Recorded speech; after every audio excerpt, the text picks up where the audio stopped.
वो अपने कमरे की बात बाहर भी बता देती हैं और बाहर वालों को भी बता देती हैं। वो अपने शौहर को लेकर अपने घर वालों के सामने हर वक्त तानाजनी करती हैं। ऐसी खातून जो कि हर मौके पर, हर लड़ाई पर फौरी माँ को फ़ोन करती है कि अम्मा मुझे लेने आ जाएं, तलाक दे दूंगा। हर झगड़े और हर इख्तलाफ पर यह धमकी देना कि मैं तुम्हें तलाक दे दूंगा, तुम्हें छोड़ दूंगा। अक्सर बेशतर ऐसी वीडियोस देखने को मिल रही होती हैं जिसमें ये बात कही जाती है कि ऐसी औरतें घर नहीं बसा सकती और उसके बाद औरतों की मुख्तलिफ खुसूसियात बताई जाती हैं।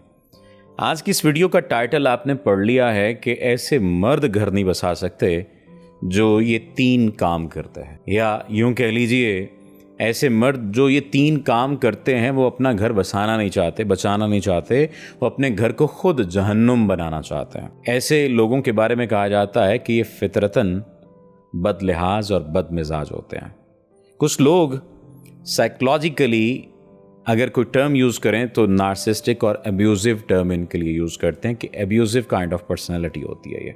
सबसे पहली और बुनियादी जो चीज़ है वो ये कि बीवी के वालिदैन या बीवी के घर वालों को गाली देना और उसके साथ साथ ये ताना देना कि उन्होंने तुम्हें दिया ही क्या है और उनकी तज़हीक करना।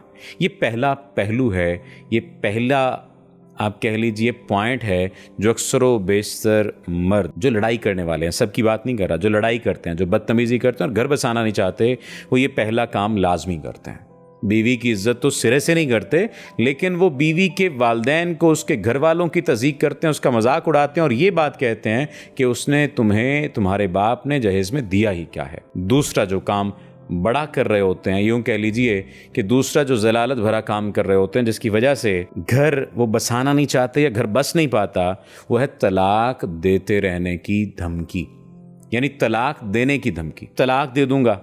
हर झगड़े और हर इख्तलाफ पर यह धमकी देना कि मैं तुम्हें तलाक दे दूंगा, तुम्हें छोड़ दूंगा। ये दूसरा बड़ा हथियार है या ये दूसरा बड़ा काम है ऐसे मर्दों का जो अपना घर बसाना नहीं चाहते या घर बसाते नहीं है। और तीसरी बड़ी चीज़, तुम करती ही क्या हो, तुम्हें पता ही क्या है, तुमने किया ही क्या है, तुम में अक्ल है ज़रा सी भी? तुम में यकीनी तौर पर अक्ल नहीं है जो तुम ये बात कह रही हो। और इस किस्म के मुख्तलिफ जुमले और इन जुमलों की वजह से उसका कॉन्फिडेंस मस्क हो जाता है। मुझे आप बताइए कि क्या आपके इर्द गिर्द ऐसे लोग मौजूद हैं जो इस किस्म की बात करते हैं और ऐसे मर्द मौजूद हैं जो इस किस्म की बात करते हैं? अगर ऐसा है तो कमेंट सेक्शन में बताइएगा। और अब मैं आपको 3 ऐसी ही रीजंस बता देता हूं उन औरतों के बारे में जो शायद अपना घर नहीं बसाना चाहती। पहला, वो अपने कमरे की बात बाहर भी बता देती हैं और बाहर वालों को भी बता देती हैं, यानी घर वालों को भी बता देती हैं और सारे के सारे मोहल्ले को फैला देती हैं और लगता उन्हें यह है कि उन्होंने किसी को नहीं बताया। दूसरा, वो अपने शौहर को लेकर अपने घर वालों के सामने हर वक्त तानाजनी करती हैं, हर वक्त नकोई करती हैं, हर वक्त गीबत करती हैं और हर वक्त ये बात करती हैं कि मेरा शौहर मेरी इज़्ज़त नहीं करता, मेरी ज़रूरियात पूरी नहीं करता, इसने मुझे लेकर दिया ही क्या है आज तक, इसने मेरे लिए किया ही क्या है आज तक, ये मेरे लिए करता ही क्या है, ये हर वक्त माँ के कदमों में बैठा रहता है, इसने मेरे लिए कुछ नहीं किया। और फिर इसके असरात इस बात के आहिस्ता आहिस्ता आना शुरू हो जाते हैं और फिर मामलात खराबी की तरफ चले जाते हैं। तीसरा जो सबसे बड़ा मामला है वो ये, घर छोड़कर जाने वाली खातून।